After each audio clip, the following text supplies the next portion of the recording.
What's up YouTube, how goes it? Today we're actually revisiting one of Apple's most successful iPhone launches to date. We're talking about the iPhone XR. In fact, the XR was so successful that Apple continues to sell it brand new on their website 2 generations later, and now it's a better value than ever before, given the fact that it's actually Apple's unofficial budget phone. So in this video, we're going to see if the iPhone XR might be the one for you, what highlights it has, and of course what makes it worth it. So as always guys, if you enjoy my content, please consider liking the video and subscribing to my channel. I really do put 110% effort to make sure you guys get the best content possible. Without further ado, let's get started. Starting off with the design of the iPhone XR was definitely a revolution design as far as non-flagship iPhone models go. So the iPhone XR had an expansive end-to-end nearly bezel-less display that was 6.1 inch diagonally. It was pretty big for a non-flagship iPhone.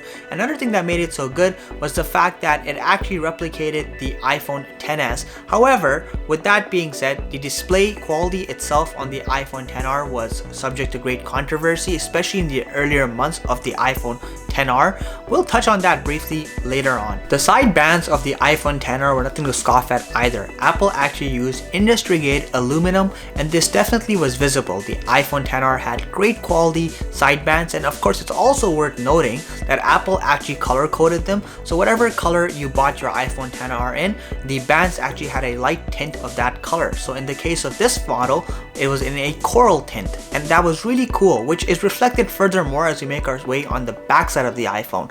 Now as you get to the back of the iPhone XR, another thing that made it so unique firstly was the fact that Apple sold it in 5 unique colors. It kind of had the iPhone 5C vibes, to be honest.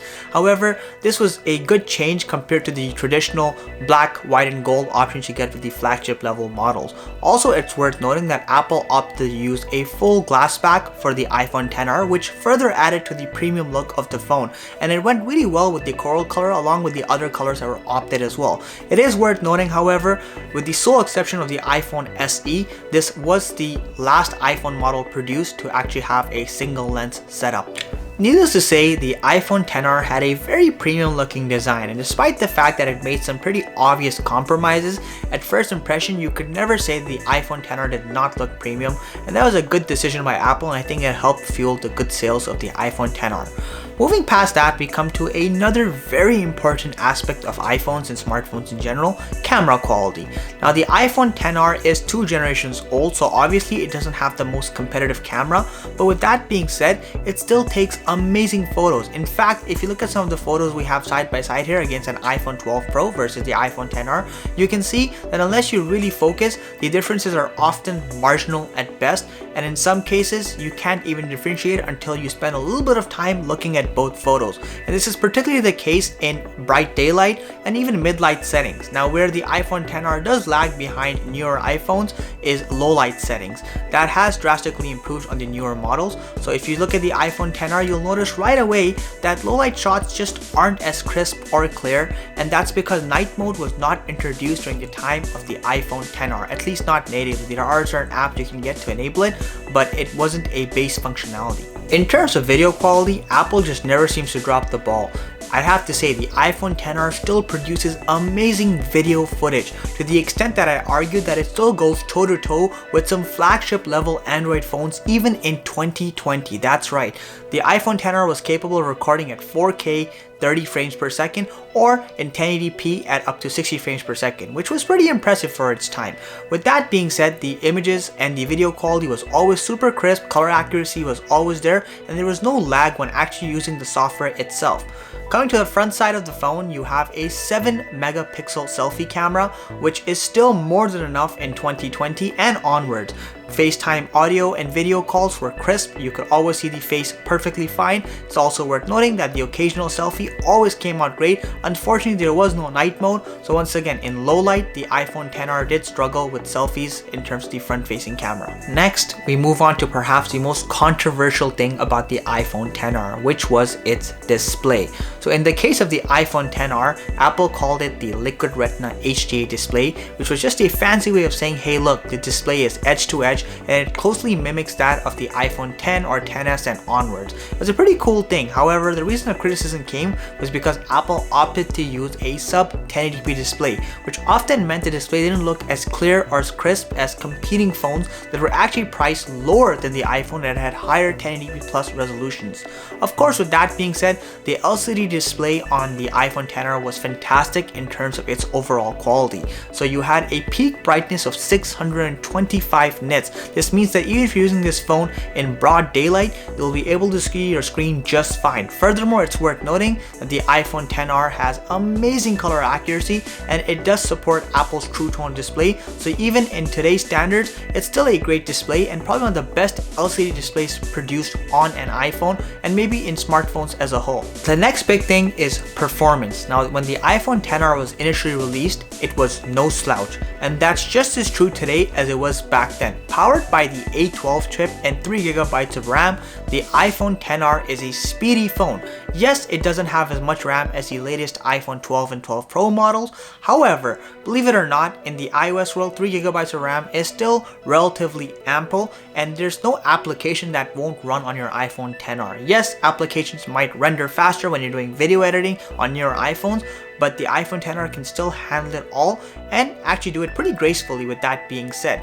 Now, at the same time, it's worth noting that if you are buying the iPhone XR for anything like social media use, camera usage, or just calling and texting, this phone is going to be just fine for the years to come. So relax, you don't need the latest A14 chip, and you probably won't need that chip for a while, because the way Apple designs their chips are optimized for the years to come. And that's once again a testimony to just how well optimized Apple keeps its hardware.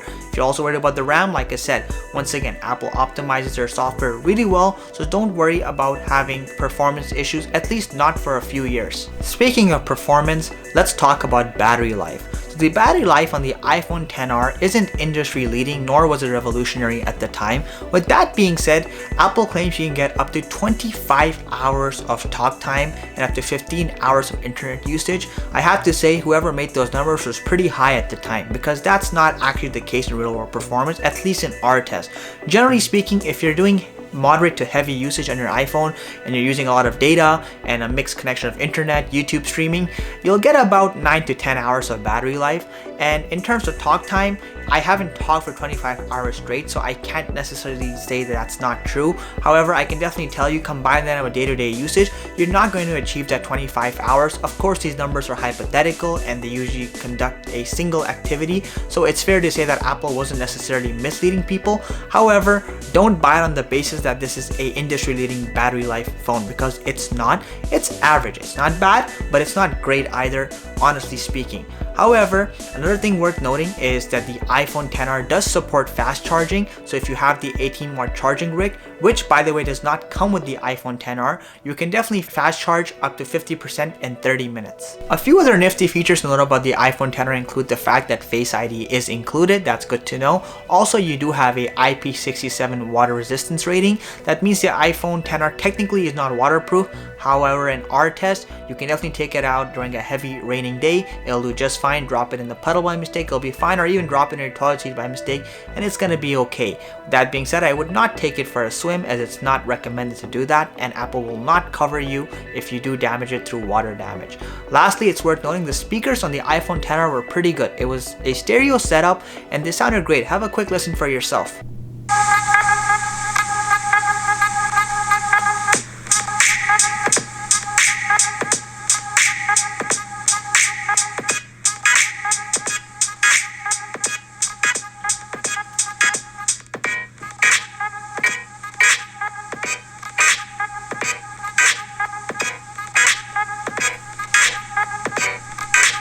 Finally guys, I want to talk about a very important aspect, which is software support. So the good thing is, even if you buy an iPhone XR today at this very moment, you have at least at minimum 3 years worth of support coming for you, because Apple does a great job at supporting older iPhone models. At the bare minimum, they support at least 5-year-old models. So hypothetically, you should get up to at least iOS 17 or whatever Apple calls it at that time.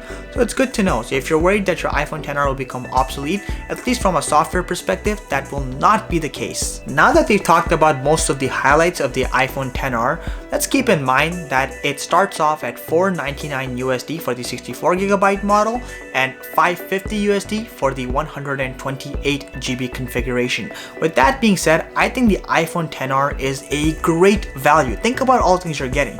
You're getting a nice premium design that still resonates with the later iPhone 11 and to some extent even the iPhone 12 in terms of the way it looks.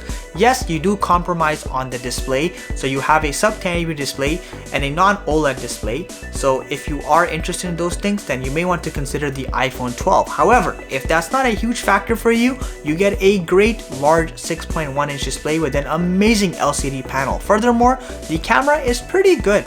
In fact, I would say that for daylight shots, like I mentioned earlier, you're not losing a whole lot more by going with the iPhone XR over the 11 or even the 12. With that being said, of course, it's not the latest, so if you are heavily invested into smartphone photography, you may want to consider the iPhone 12 in that instance.